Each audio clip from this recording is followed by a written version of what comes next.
क्षमा তুমি কি জানো তোমার নিজের বোন তোমার নিজের ভগ্নী প্রতি ইসলাম গ্রহণ করে নিয়েছে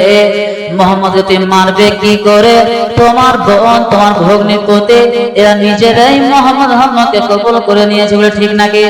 আমি ওমর আমি সিংহের মতন লোক আমার বোনরা আমার ইসলাম গ্রহণ করে নেবে মুহাম্মদ ধর্মকে কবুল করে নেবে এটা হতে পারে না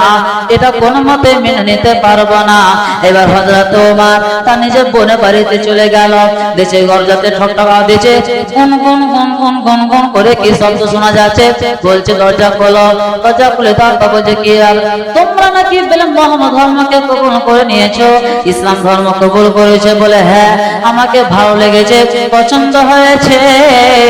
আমি তা গ্রহণ করে নিয়েছি তোমার মারতে যাবে বলছে ভাই খবরদার এটা মারিও না সংক্ষিপ্ত বলে চলে যাচ্ছে মূল কথা বলছি বলছে বন্ধুরা তুমি কি পরিবেশন করছিলে বলো আমি কোরআন পরিবেশন করছিলাম বলে তার কোরআনটা একটু দেখাও কোরআনটা দেখার পরে এবার আয়াত পরিবেশন করছে ওমর দিলটা এমন নরম হয়ে গেল কঠোর দিল আল্লাহ রাসূল সর্বদা দোয়া করতেন সর্বদা দোয়া করতেন আল্লাহ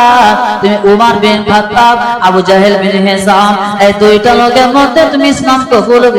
কবুল করে নাও আল্লাহ ওমর ইসলাম গ্রহণ করে নিলেন দুইটা আয়াত শোনার পর তার দিলটা নরম হয়ে গেল বিছানায় কাছে চলে গেল আল্লাহ রাসূল পাহাড়ের উপরে লুকিয়ে রয়েছে বিশ্বনবী কাছে চলে গেল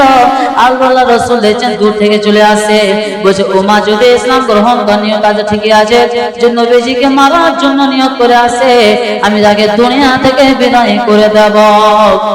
আল্লাহ রাসূলকে বলেছেন দয়া রাসূল আমি আর বেঈমান হারাতে চাই না